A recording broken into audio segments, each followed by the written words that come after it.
Hi, everybody. Hello there. Jerry. Linda and Gizmo. It's a big day here. It's Gizmo's birthday. Yay! He's 12 years old. Like my parents used to always say, do you feel any older? He doesn't feel any older, he said. Thanks for joining us today. It's going to be a very interesting show, I think. We're going to start out with some shout-outs. We have a happy birthday to... That's right. Bev in California. We're going to do it. We have a happy birthday for Jack.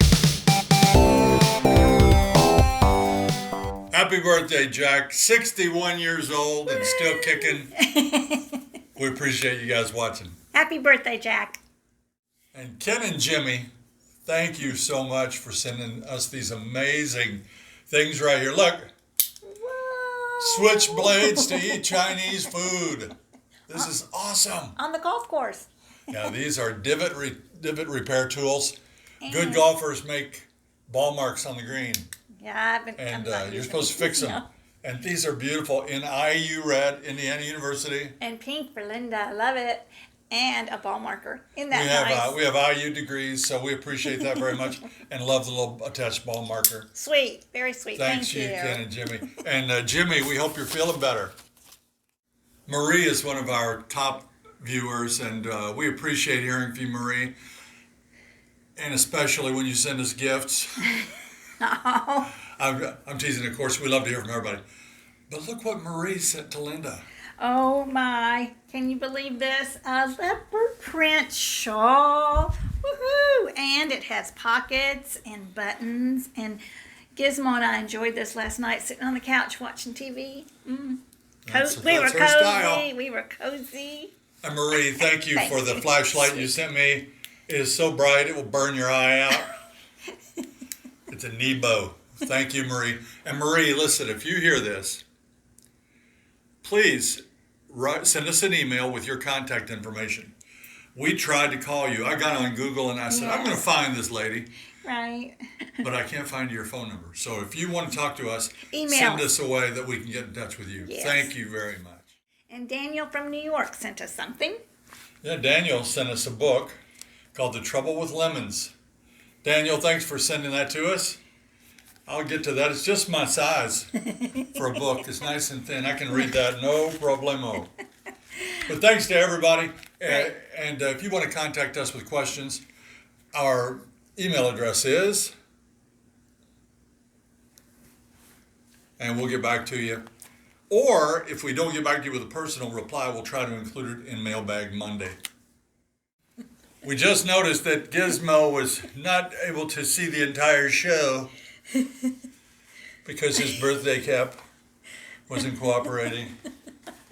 Aww. So there you go. Torture. 12 years old. Do you believe that 12 years old is like 84 in human years? Aww. He gets around awfully good for 84, don't you, buddy? I'm going to put him back on his perch. Another thing we'd like to make note of is the fact that when we are out, people sometimes will yell our names or recognize us today, yesterday, the day before. It happens so frequently. And once in a while we get pictures with viewers when they do that. So here's a picture of Barb. And Barb, I'm sorry, I forgot your friend's name. But we were out in Mount Dora and they bumped into us and we got this picture. We were going on an adventure with speedboats out on Lake Dora. We'll show you that in a little while, but there's pictures. So thanks, Barb, for yelling out. We appreciate that. And today? We saw a young lady in one of the rec centers, and her name was Romney, I believe. Yes. The only female in the world with her first name Romney. That is awesome, and we got to meet her today. Oh, she was really fun. Yeah, she was very pleasant. So, folks, don't hesitate to speak up if you see us out in public. We really enjoy that. It's...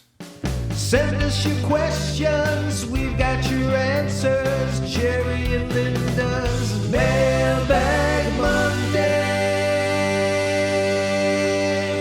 That's right. Mailbag Monday. Let's get right to the first question. This one's from Jeff and Kathy. Jeff and Kathy, right? Are the squares non-smoking? That's a yes and no question. You can't smoke inside where the entertainment is, but there are areas where people do go outside and smoke. So there are still some smokers that get their fix there in the town square, but just outside the area where the people are dancing. Do people usually arrive early and set up chairs? They do. I think some of them go down about 3 or 4, and there's happy hour around the squares during that time, and then they head right over to the squares, and that opens at 5. See, I don't think they do. Oh. Because we were there last week early, and there were people lined up with a person there waiting to let them in at 5 o'clock. Oh, that's true. But Do you remember that? Yep. Pre-COVID. So I don't think you're allowed to set up your chairs. So now you have a definitive answer of yes and no. He is right. Pre-COVID, you could go in there early. Sorry, but now No, I'm enjoying You it. are right. You are right. enjoying it. He loves being right. Ah! But not anymore. You have to line up to get in. Carolyn writes, what is the best way for a single woman to get involved? And what is one thing you recommend a single person do to meet people and have fun? Well, we didn't know. We did a show on singles. You might have seen it. You can look it up, Singles in the Villages. But we put out the call for an expert to answer that question. And we were so lucky because the administrator of Singles in the Villages got back to me. And such a nice lady. Her name is Nancy Barbuto. And she answered this question. So here's a picture of Nancy. And we're going to leave her on the screen while we answer this question.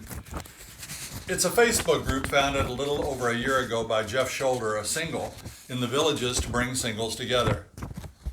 When COVID struck last March and entertainment shut down, Nancy began posting weekly social gatherings at Edna's on the Green. That was one of the few music venues that remained open. The club is growing, and their membership has grown from approximately 100 to 1,200 in the past 8 months. Members create all sorts of events based on interests. They get together almost daily, whether it's at the squares, the country clubs, or restaurants. They have a samba card group. They have numerous discussion groups, and they find ways to get together on the holidays. They've enjoyed events these past months, such as golf cart parade, holiday parties, out of the bubble events, a weekly golf group, game days at the rec centers. They've had barbecues, chili cook-offs, hikes, bike rides, and more. Wow. That Facebook page is very active. They share, they communicate, and they give back to the community. We're a positive, uplifting, and inspirational group of singles whose goal it is to be supportive and caring. That sounds great. We try our best to be inclusive and make everyone feel as though they belong from their very first event. We have wonderful greeters at our events to make sure that everyone feels a sense of belonging. No fee to join, and membership has grown mostly by word of mouth. In the midst of a pandemic, we've found ways to be socially active and can only imagine the level of participation when we get beyond this virus.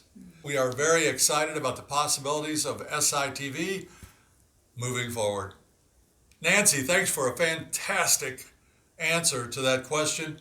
And there you go. If you're single, I didn't know there was a club with 1,200 single people just raring to have fun. Well, that's comforting. Yeah. Good job, Nancy. Yes, thank you.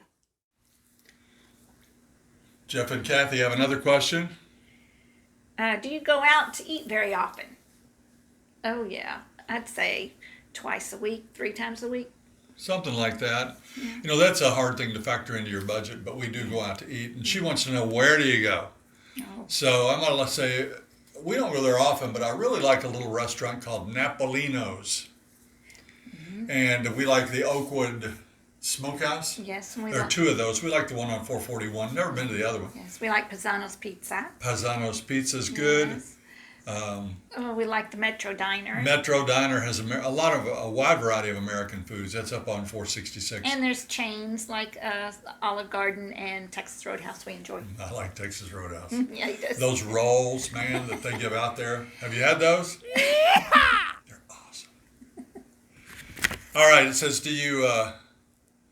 how do you rate the prices of those restaurants compared to Indiana? Well, they're the same. I think they are. Restaurants are the same.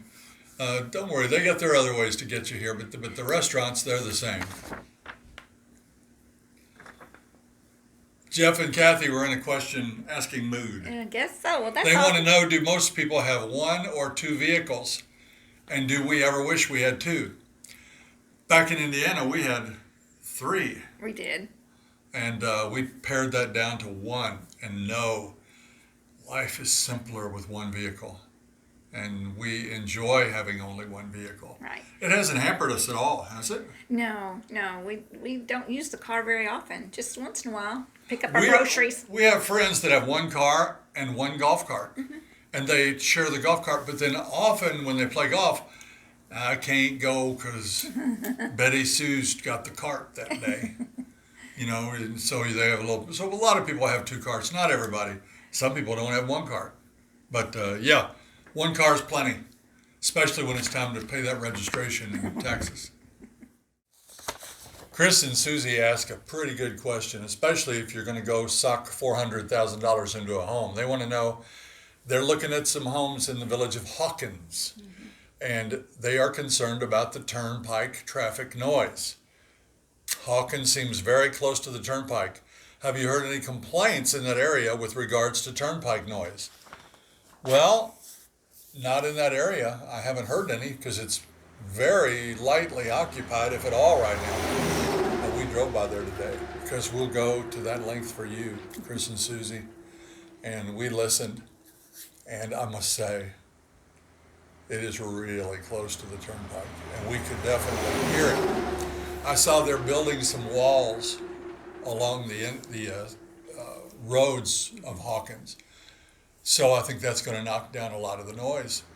And also one thing to take into consideration, we can't just talk about Hawkins, any more than you can talk about the Villages.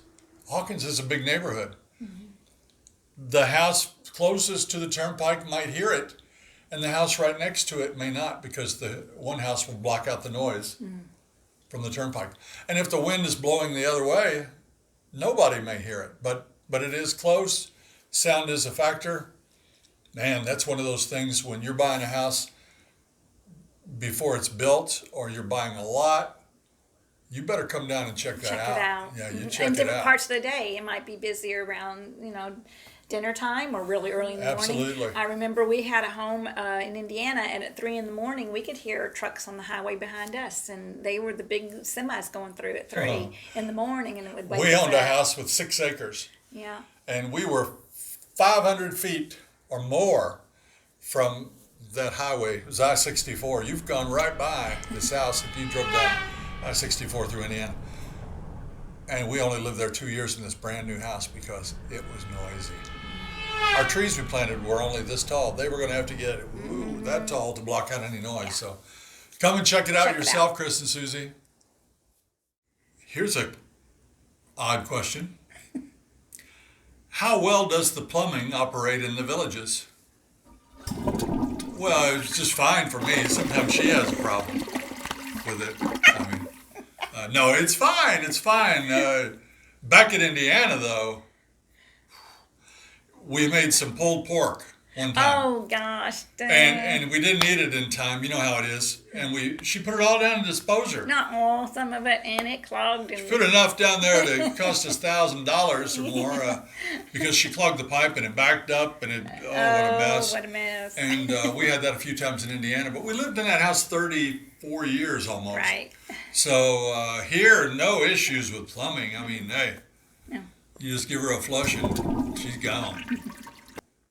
You might be able to tell this is the latest we've ever done a Mailbag Monday, and it's getting dark outside. And so we're illuminated by an interior light here. I hope it's okay for you. Ken in Colorado wants to know, Ken, I can sympathize with you. He doesn't think he can part with his bandsaw, his sander, and his lathe. Are there any tools that I regret parting with? Ken, I came down here with no tools, just my hand tools, just some odds and ends. I mean, a lot of hand tools, but small things. And one of the first things I did was get me a workstation built, and I bought a little desktop bandsaw, and I bought a desktop sander, and I bought a miter saw, Right. chop saw. Right. And so I bought those cheap down here. I regret not bringing every hand tool that you could bring. Every nook and cranny on that moving truck, if you've got an area, jam something into it. Bring everything you can. Decide later on these little things. You can always make the people over at Bargains and Blessings or Goodwill or Salvation Army happy by taking your stuff over there. When in doubt, bring it. I said, that was the opposite when we got here. When we started doing shows, leave it all back home. Leave it all home. Yeah. But now we kind of say, if you can stick it in that truck, bring it. Right? Right. Yeah, I think so. Nancy and Mike from Massachusetts ask, how does the water system work for watering the lawns versus water to drink? You live here, you know already, but if you don't, you may not know, we have 2 water systems in every home.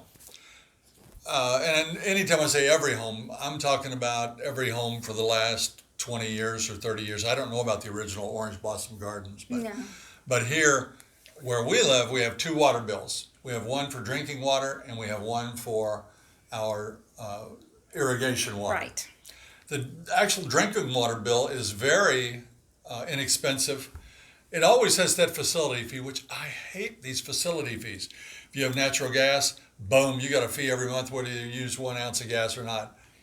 Same thing with water, same thing with sewer.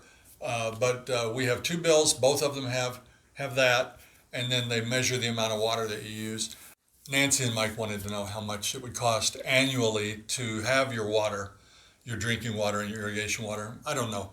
Monthly, it's going to average around $40, I would say. If you water your yard a lot, it's going to be more. Maybe you have a corner lot with 3 times the yard we have. Mm-hmm. Maybe you have a bigger home, a premier home with a lot more land. It's going to be a lot more money. But $40 probably average for us to water and the water we use inside our home. Jeff writes, since Florida is the lightning capital of the world, and he knows that we have a lot of rainstorms here, do we have wipers on our golf carts? We do not. I wish we did, because we're in the rain. I don't know. Those golf carts have a window yeah. that we flop down all the time to drive with the breeze in our face when the weather gets to be 120 degrees. So you couldn't have wipers in front because we lay that down. Right. But some people have those fancy little cars, like that atomic car, right. that Gem. They probably have. They might have it. They have a lot of things. Sure. They're more like a little car. So they might have it. I don't think their front windshield folds down. But no. And do you feel safe driving your golf cart if you're caught in the middle of an unexpected storm? Let me tell you what, the rainstorms here, they don't last long. No, but they are pretty dynamic, let me tell you. Well, yeah, the big storms, but the pop-up showers, they're every other day. He said, do you feel safe? I feel safe in the little pop-up showers that water the flowers. He's talking about the ones that, the toad stranglers, the ones that that's coming out. I'm not safe in those. We have been on the course when those come up, and we put the sides down, of course, because you get drenched. I mean, you get soaked to the bone if you don't put the sides. But you put those sides down, you're nice and toasty. Yeah. And we were right on Volusia. Is that where we were? On Volusia, or maybe Escambia? Yes. And the power lines run through there, and you're out there in the lightning's going. And, you need to get out of there. But no, I don't feel dangerous in those, but I feel wet. That's going to do it for another edition of Mailbag Monday. Thanks to everybody that wrote in questions. We really do appreciate that. It's good hearing from everybody and all the people we gave shout outs to. We appreciate you too. We're having a lot of fun doing this channel, and it only makes it more fun when we get to interact with you guys. Until next time. See you when you get here.